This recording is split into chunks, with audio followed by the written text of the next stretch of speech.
ಎಷ್ಟೇ ದುಡಿದರೂ ಹಣ ಕೈಯಲ್ಲಿ ನಿಲ್ಲದೇ ಇರಲು ಬಹುಮುಖ್ಯ ಕಾರಣಗಳು. 1. ಹಿರಿಯರ ಕಾರ್ಯ ಮಾಡದೇ ಇರುವುದು.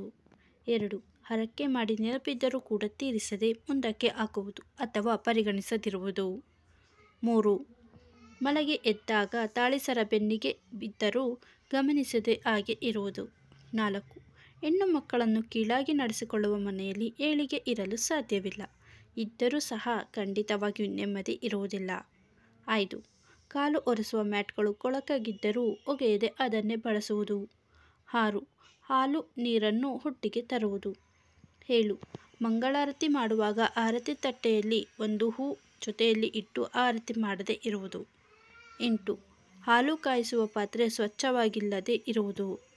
9. ಮನೆಯ ಮುಂದೆ ಹೂ ಬಂದರೆ ಬೇಡ ಎನ್ನುವುದು, ಅದರ ಬದಲು ನಾಳೆ ಕೊಳ್ಳುವೆ ಎಂದು ಹೇಳಿ. 10. ಮೊಂಡು ಪರಕೆಯನ್ನು ಬಳಸುವುದು. 11. ವಾರಕ್ಕೊಮ್ಮೆಯಾದರೂ ನಿಮ್ಮ ಕೈಯಲ್ಲಿ ಆಗುವಂಥದ್ದು ಯಾವುದಾದರೂ ಸಿಹಿ ಊಟ ಬಟ್ಟೆ ದಾನ ಮಾಡದೇ ಇರುವುದು. 12. ದೇವರ ಮನೆಯಲ್ಲಿ ಅಥವಾ ದೇವರ ಫೋಟೋ ಪಕ್ಕದಲ್ಲಿ ಪೂಜ್ಯರ ಫೋಟೋ ಅಥವಾ ಸತ್ತವರ ಫೋಟೋ ಹಾಕುವುದು. 13.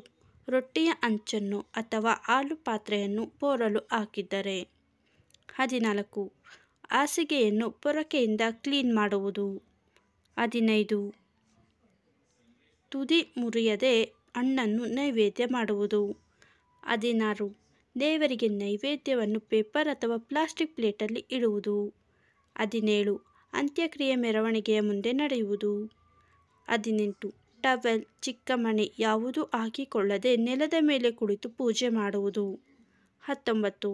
ದೇವರ ದರ್ಶನ ಪಡೆದು ದೇವಸ್ಥಾನದಿಂದ ಮನೆಗೆ ಬಂದ ತಕ್ಷಣ ಪಾದಗಳನ್ನು ತೊಳೆಯುವುದು. 20. ಹಸಿದವರಿಗೆ ಊಟ ಕೊಡದೇ ಇರುವುದು. ವಿಡಿಯೋದಲ್ಲಿರುವ ಮಾಹಿತಿ ಇಷ್ಟ ಆಗಿದ್ದರೆ ವಿಡಿಯೋನ ಲೈಕ್ ಮಾಡಿ, ಶೇರ್ ಮಾಡಿ, ಚಾನಲನ್ನು ಸಬ್ಸ್ಕ್ರೈಬ್ ಮಾಡಿ. ಧನ್ಯವಾದಗಳು.